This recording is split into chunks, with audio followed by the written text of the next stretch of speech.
Today's video is going to be a quick one. It's going to be about more crypto than anything. I'm just going to try to prove to a point that volume spread analysis and volume bars do coincide with pretty much any market they work for. Of course, some markets work better than others, but they do work pretty much the same with every market. So let's look at the example. So let's look at BTC, Bitcoin, the recent drop, and what it exactly happened as far as volume goes. So let's check the volume spread analysis and see what happened. So we're leading up until this week. So the start of this week was, I think it was right here. And we came from last week's push down, which was this right here. People were panicking and didn't know what to do. And then all of a sudden we get this also come in and we get another pushback down. So let's look prior to as to why something like that happened. So we're in consolidation. You can see all throughout this period right here, back in from February, mid-February. And if you notice the volume bars, our highest volume bar was over here to the downside, but there was continuation push down. That's not a good sign. High volume did increase, but you continued lower. You didn't get pushed back up. So that's not a good sign when it comes to being a bullish market. One key factor that caught my attention was on these volume bars was this right here from last week, the week about 2 weeks ago, you could say, which was on April 10th. We had a rally up right here on this 1 hour candlestick, you can see. But look at this amount of volume that came in. And then look at the reaction. Your main concern is reaction. You don't care about volume bar, how high it is. Even if the volume bar went all the way this high up, you don't care if you do not have a reaction. Your main goal is to focus on reactions of these high amount of volume bars. So again, high volume bar came in, bearish reaction, very strong bearish reaction, pushed back down all the way past that 1 hour volume bar, which was right here. Let's get a zoom in on this. Look at this high amount of volume that came in, bearish reaction, and we came back down below it. We closed below it. That's not a good sign. Just telling you that's not a good sign. We're not talking about fundamentals right now. We're talking about technical analysis with volume spread analysis. That is not a good sign for the short term. Then all of a sudden we spike back above this with a big volume bar come in again. Not so crazy of a bearish reaction, but not the greatest bullish reaction. We did come back again to test this area. It held. Now, this is where your key factor is to know that it's time to stop going long. I'm not going to short Bitcoin. It's very risky to do that. There is opportunities there to do it. Don't get me wrong, but I don't have the time between Forex and other things that I trade.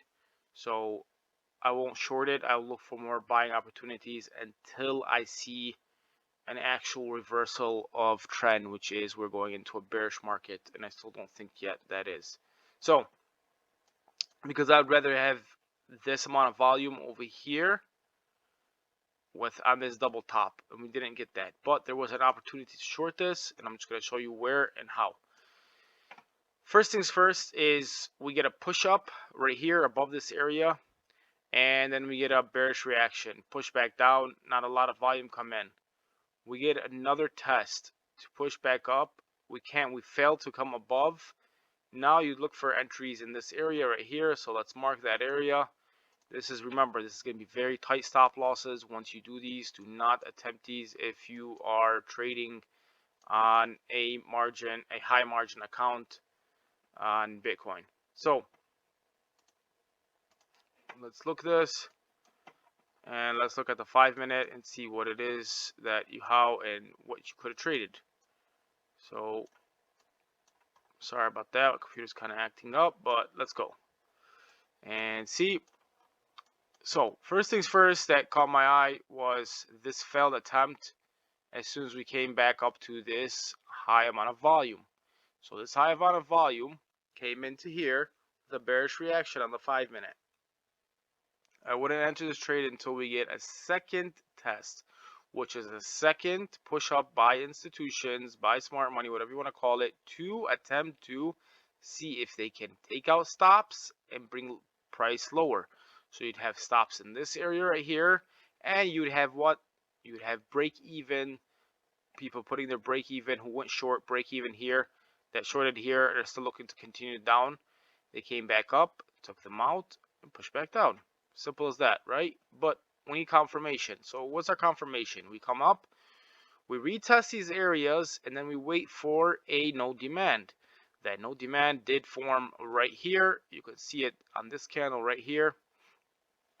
These two volume bars are pretty much the same, just one has a simple moving average. That's pretty much it.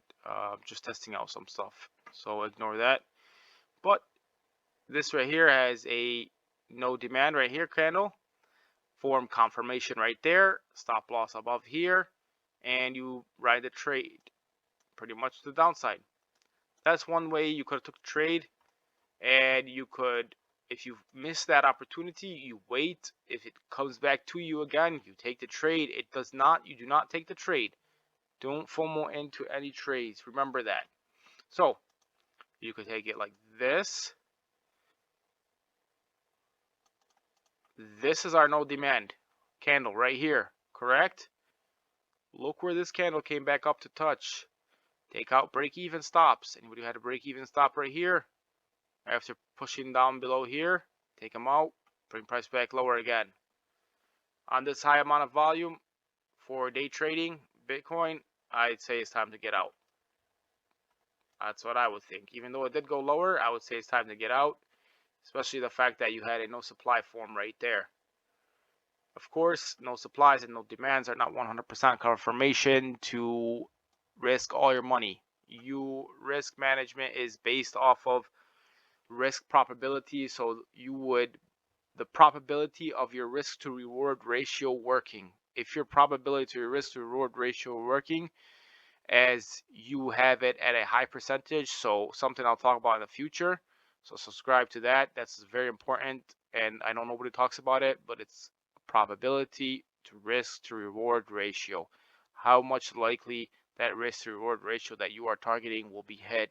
If it's a 50-50 chance, do not risk more than you usually take. If it's a 60% chance, you risk a little bit more. If it's an 80% chance, you risk a little more. Has to do with probability, and probability trades is what is key to understand this game. That's about that. One last trade so I can end this in 10 minutes so it doesn't get too long. Is XRP, and I'm going to look because a lot of people are always talking about XRP as far as long-term trades, whereas there's zones for maybe a accumulation area. I don't see it yet, to be honest. I'm not gonna lie, I just don't see it. The only spot I would see was in this area right here, this zone right here, and we did touch that zone. So you can see the low of this right here, all of these closed candles right here, and we draw that zone out as far as a demand zone goes. So as far as a supply goes, as far as and so a support area, what other people like to call it, demand. So demand did come into here. We did see a high amount of volume come into this area, and we're just seeing it right now again pop off right now right here. So if we get a bullish reaction, I'd like to see it close above 120, and then I could see it at least going back up to 142. That's my opinion. Don't trade based off of my opinion. I'm trading based off of volume spread analysis. I like the volume that's coming in right here, and I like the volume that came in right here with a bullish reaction. Not the craziest bullish reaction, but there was a bullish reaction. And please subscribe. If you have any questions, leave them comments below. Peace out.